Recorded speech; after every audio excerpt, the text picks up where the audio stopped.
السلام علیکم دوستو، حضرت ابو ایوب انصاری رضی اللہ عنہ کا نام خالد ہے۔ ابو ایوب ان کی کنیت ہے، لیکن کنیت ان کے نام سے زیادہ مشہور ہے۔ ان کے والد کا نام زید اور والدہ کا نام ہند ہے۔ قبیلہ خزرج کے رہنے والے تھے اور قبیلہ خزرج میں خاندان بنی نجار، یہ خاندان مدینہ کے قبائل میں ویسے بھی ممتاز تھا، لیکن اس کی زیادہ عزت جناب نبی کریم صلی اللہ علیہ وسلم کے ننیالی خاندان ہونے کی وجہ سے ہوتی ہے۔ حضرت ابو ایوب انصاری رضی اللہ عنہ اس خاندان کے رئیس تھے۔ جناب نبی کریم صلی اللہ علیہ وسلم نے مکہ میں حق کی دعوت دینا شروع کی۔ مکہ کے لوگوں نے مخالفت کی، رشتہ داروں نے مخالفت کی، تو نبی کریم صلی اللہ علیہ وسلم کی جو دعوت تھی یہ خوشبو کی طرح باہر پھیلنے لگی۔ حج کے موسم میں قرب و جوار کے قافلے آیا کرتے، جناب نبی کریم صلی اللہ علیہ وسلم انہیں دعوت دیتے، تو مدینہ کے لوگ حج کرنے کے لیے مکہ آئے۔ یہ نبوت کا 11واں سال تھا۔ جناب نبی کریم صلی اللہ علیہ وسلم نے انہیں دعوت دی۔ یہ 6 افراد تھے، یہ لوگ مسلمان ہو گئے۔ انہوں نے جا کر مدینہ میں اپنے اور لوگوں کو بتایا۔ اگلے سال 12 نبوی میں 12 افراد، 5 پہلے والے اور 7 دوسرے مدینہ وہاں مکہ میں حاضر ہوئے اور جناب نبی کریم صلی اللہ علیہ وسلم کے ساتھ ملاقات کی اور آپ کے ہاتھ پر بیعت کی۔ تو یہ 12 نبوی والا جو واقعہ ہے یہ بیعت عقبہ اولیٰ کہلاتا ہے۔ سن 13 نبوی میں 75 مسلمان، کل 400 سے زیادہ افراد آئے، انہی میں حضرت ابو ایوب انصاری رضی اللہ عنہ بھی تھے، اور یہ اس موقع پر مسلمان ہو گئے۔ مدینہ میں جناب نبی کریم صلی اللہ علیہ وسلم کی جو تشریف آوری ہے یہ اللہ تعالیٰ کا ایک حکم تھا کہ جو مکہ سے مدینہ کی طرف آپ نے ہجرت کی، اور دوسری طرف مدینہ والے مسلمان تھے ان کا محبت بھرا اصرار بھی تھا۔ اہل مدینہ جناب نبی کریم صلی اللہ علیہ وسلم سے آ کر ملتے اور حج کے موقع پر جو ملاقات ہوتی اس میں آ کر آپ کو دعوت دیتے کہ آپ ہمارے پاس تشریف لیں، ہم آپ کا ہر طرح سے اکرام کریں گے۔ تو نبی کریم صلی اللہ علیہ وسلم نے ان سے وعدہ کر لیا۔ تو انصار کا ایک گروہ جس میں حضرت ابو ایوب انصاری رضی اللہ عنہ بھی تھے، یہ روزانہ حرہ تک جو مدینہ سے 3 یا 4 کلومیٹر دور ہے صبح اٹھ کر جاتا اور دوپہر تک انتظار کر کے لوٹتا۔ ایک دن اسی طرح یہ واپس لوٹ رہے تھے کہ ایک یہودی نے دور سے جناب نبی کریم صلی اللہ علیہ وسلم کو پہچان لیا ان کی نشانیوں سے، اور انہیں خوشخبری سنائی کہ وہ جو آخری نبی ہے جن کا تم انتظار کر رہے ہو وہ آ گئے ہیں۔ تو انصار مدینہ کے لوگ ہتھیاروں سے سج دھج کر استقبال کے لیے بڑھے۔ تو مدینہ سے بالکل متصل مدینہ کے ساتھ قبا نام کی ایک بستی تھی۔ تو جناب نبی کریم صلی اللہ علیہ وسلم کچھ دن وہاں پر آپ نے قیام فرمایا، اس کے بعد آپ مدینہ تشریف لائے۔ جو آپ کے مدینہ میں تشریف آوری کا جو منظر تھا بڑا ہی پرکیف تھا۔ مدینہ کے سارے لوگ قطاریں بنا کر استقبال کو کھڑے تھے، حبشی غلام اپنی فوجی کرتب دکھا رہے تھے، بچے خوشی سے اچھل رہے تھے، چھوٹی چھوٹی بچیاں طلع البدر علینا کے اشعار پڑھ رہی تھیں۔ مدینہ کے ہر شخص کی خواہش تھی کہ جناب نبی کریم صلی اللہ علیہ وسلم اس کے ہاں قیام فرمائیں اور آپ اس کے مہمان بنیں۔ راستے میں بنو سالم بن عوف کے گھر آئے اور عرض کیا، رسول اللہ ہمارے گھر تشریف لائیں۔ تو جناب نبی کریم صلی اللہ علیہ وسلم نے فرمایا کہ میری اونٹنی کا راستہ چھوڑ دو، یہ اللہ کی طرف سے حکم کی پابند ہے۔ بنو بیاضہ، بنو سعدہ، غرض ہر ایک کی یہ خواہش تھی کہ نبی کریم صلی اللہ علیہ وسلم اس کے گھر مہمان بنے۔ آخر کار چلتے چلتے جناب نبی کریم صلی اللہ علیہ وسلم کی اونٹنی حضرت ابو ایوب انصاری رضی اللہ عنہ کے دروازے کے باہر بیٹھ گئی۔ حضرت ابو ایوب خوشی خوشی انہوں نے آپ کا سامان اٹھایا اور اندر لے گئے۔ دوستو، جناب نبی کریم صلی اللہ علیہ وسلم کی بعثت سے کوئی 700 سال پہلے یمن کا بادشاہ طبہ، یہ طبہ جو ہے بادشاہ کسی کا کوئی خاص کسی شخص کا نام نہیں تھا، بلکہ یہ بھی کیسر اور کسرا اور فرعون جس طرح نام ہوتے لقب ہوتے تھے اس طرح کا ایک لقب تھا۔ تو یمن کے ایک بادشاہ طبہ کا گزر جو ہے مدینہ سے ہوا۔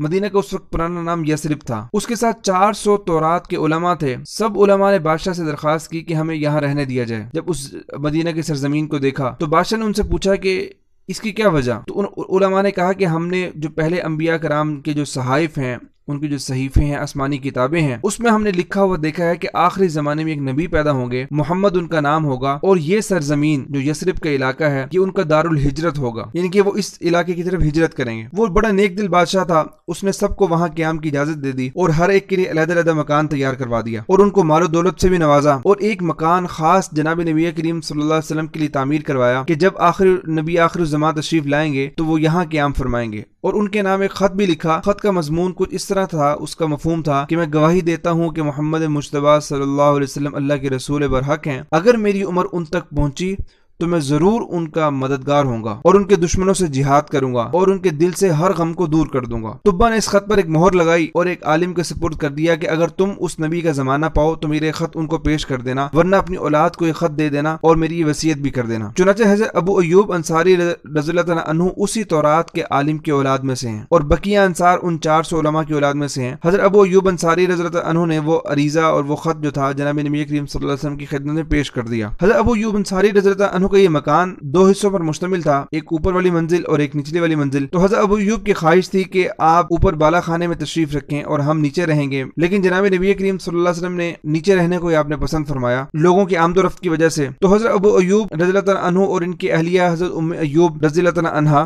یہ اوپر رہنے لگے۔ تو فرماتے ہیں کہ ایک دن پانی کا ایک برتن تھا، وہ ٹوٹ گیا ہم سے، تو ہم نے گھبرا کر کہ پانی نیچے ٹپکنا شروع نہ ہو جائے تو اس کو جذب کرنے کے لیے اس پر اپنا لحاف ڈال دیا رضائی، اور خود ساری رات جاگ کر گزار دی۔ ایک دن دونوں میاں بیوی کو یہ خیال آیا اور بڑا شدت سے یہ خیال آیا کہ جناب نبی کریم صلی اللہ علیہ وسلم نیچے ہیں اور ہم اوپر ہیں، تو کہیں آپ کی بے ادبی ہو رہی ہے۔ تو حضرت ابو ایوب فرماتے ہیں کہ ساری رات ہم اسی خوف سے اور اسی بے ادبی کے ڈر سے ہم سوئے نہیں اور کونے میں سمٹ کر بیٹھے رہے۔ جب صبح ہوئی تو نبی کریم صلی اللہ علیہ وسلم سے عرض کیا کہ یا رسول اللہ اس طرح ہم ساری رات سوئے نہیں، آپ مہربانی فرمائیں، آپ اوپر تشریف لے آئیں اور ہم جو ہے وہ نیچے رہتے ہیں۔ تو جناب نبی کریم صلی اللہ علیہ وسلم ان کی بات کو قبول کر لیا۔ تقریباً 7 ماہ آپ ان کے گھر میں قیام رہا آپ کا، آپ ان کے گھر میں مہمان رہے، اور حضرت ابو ایوب انصاری رضی اللہ عنہ نے اور ان کی اہلیہ نے خدمت کا حق ادا کر دیا۔ حضرت ابو ایوب خود فرماتے ہیں کہ جب ہمارے گھر میں کھانا پکتا تو کھانا میں جناب نبی کریم صلی اللہ علیہ وسلم کی خدمت میں لے جاتا، آپ اس سے نوش فرماتے، تو جو بچ کر آتا تو میں اس میں سے تب کھاتا تھا، اور جہاں آپ کی انگلیوں کے نشان ہوتے تھے تو وہیں سے میں کھانا شروع کرتا۔ ایک مرتبہ فرماتے ہیں کہ ہم نے کھانا آپ کی خدمت میں پیش کیا، لیکن آپ نے کھانا اس میں سے کچھ بھی نہیں کھایا، بہت پریشان ہوئے ہم، اور جناب نبی کریم صلی اللہ علیہ وسلم کی خدمت میں جا کے عرض کیا کہ یا رسول اللہ آپ نے کھانا نہیں کھایا، تو آپ نے ارشاد فرمایا کہ کھانے میں لہسن تھا اور میں لہسن کو پسند نہیں کرتا۔ تو حضرت ابو ایوب نے پوچھا کہ کیا یہ حرام ہے؟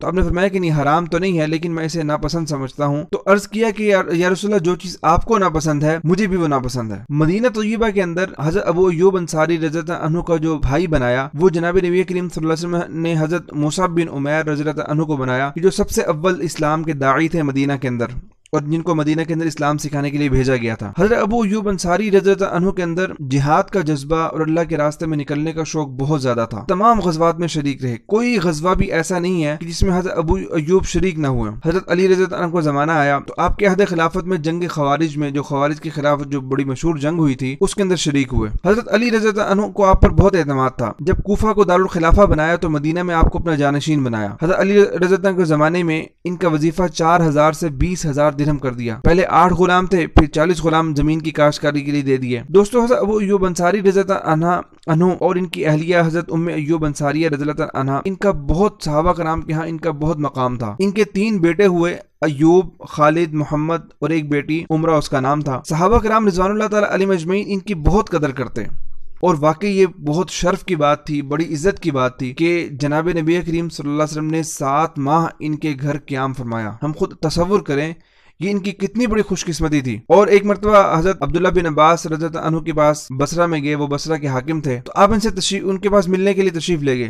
تو حضرت عبداللہ بن عباس رضی اللہ عنہ نے کہا کہ میں چاہتا ہوں کہ جس طرح آپ نے رسول اللہ صلی اللہ علیہ وسلم کے لیے اپنا گھر خالی کر دیا تھا، میں بھی آپ کے لیے اپنا گھر خالی کر دوں، اور تمام گھر والوں کو لے کر کسی دوسرے گھر میں منتقل ہو گئے اور اپنا گھر ان کے لیے خالی کر دیا۔ حضرت ابو ایوب انصاری رضی اللہ عنہ کو علم حاصل کرنے کا بھی بہت شوق تھا۔ اپنے بڑھاپے کے زمانے میں ان کو پتہ لگا کہ ایک حدیث ہے کہ جو حضرت عقبہ بن عامر رضی اللہ عنہ روایت کرتے ہیں، اور وہ صرف انہی کے پاس ہے، تو مدینہ سے مصر کا سفر کیا اور ان سے حدیث سنی، واپس اونٹ پر سوار ہوئے اور ویسے ہی واپس آ گئے، صرف ایک حدیث سننے کے لیے اتنا لمبا سفر کیا۔ حضرت امیر معاویہ رضی اللہ عنہ کا زمانہ آیا، حضرت ابو ایوب انصاری رضی اللہ تعالیٰ عنہ عمر کے آخری حصے میں تھے، 80 سال کی قریب عمر تھی۔ قسطنطینیہ پر حملہ ہوا اور روم کا مارکہ پیش آیا، تو جو لشکر تیار ہوا اس لشکر کا امیر یزید تھا۔ تو حضرت ابو ایوب انصاری رضی اللہ عنہ فرماتے ہیں کہ مجھے اللہ تعالیٰ کا یہ ارشاد انفروا خفافا وثقالا یہ بیٹھنے نہیں دیتا، کہ اس کا مطلب ہے کہ ہلکے ہو یا بوجھل ہو، اللہ کے راستے میں نکلو۔ ان سے عرض کیا گیا کہ آپ کی عمر زیادہ ہے، نوجوان لوگ موجود ہیں، لیکن پھر بھی انہوں نے کہا کہ نہیں، اللہ تعالیٰ کا یہ ارشاد مجھے گھر میں بیٹھنا نہیں دیتا، تو اللہ کے راستے میں نکل کھڑے ہوئے، اور اسی جنگ میں آپ کی وفات ہوئی۔ وفات سے پہلے لشکر کا امیر یزید آپ کی عیادت کے لیے آیا، آپ نے فرمایا کہ امت کے لوگوں کو میرا سلام کہنا، اور آخری وقت میں 2 حدیثیں بیان کی۔ پہلی حدیث میں سے یہ بیان کی کہ جناب نبی کریم صلی اللہ علیہ وسلم نے ارشاد فرمایا کہ جو شخص اس حال میں مرا کہ اللہ کے ساتھ کسی کو شریک نہ ٹھہراتا ہو تو وہ جنت میں داخل ہوگا، اور دوسری حدیث بیان کی کہ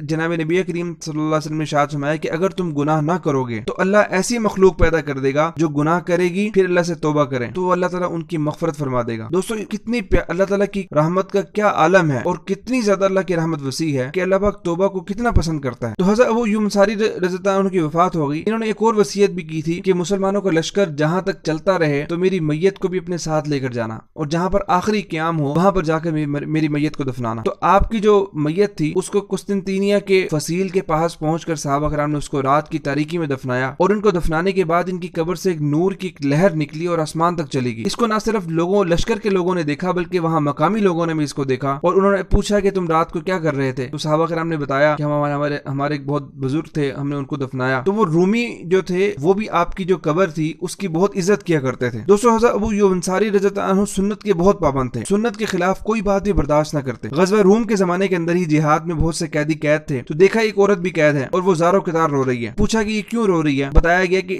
اس کا ایک بچہ تھا جو اسے چھین لیا گیا۔ تو حضرت ابو ایوب نے فوراً اس کے بچے کو تلاش کیا اور پکڑ کر اس کی ماں تک پہنچا دیا۔ تو جو لشکر وہاں پر جو متعین جو ایک افسر تھا اس نے آپ کو اس نے امیر کو شکایت کی کہ انہوں نے ایسا کیا۔ تو حضرت ابو ایوب نے فرمایا کہ جناب نبی کریم صلی اللہ علیہ وسلم نے اس طرح کے ظلم سے منع فرمایا۔ دوستو ہم سب کو اللہ پاک صحابہ کرام سے سچی محبت کرنے اور ان کے نقش قدم پر چلنے کی توفیق عطا فرمائے، آمین۔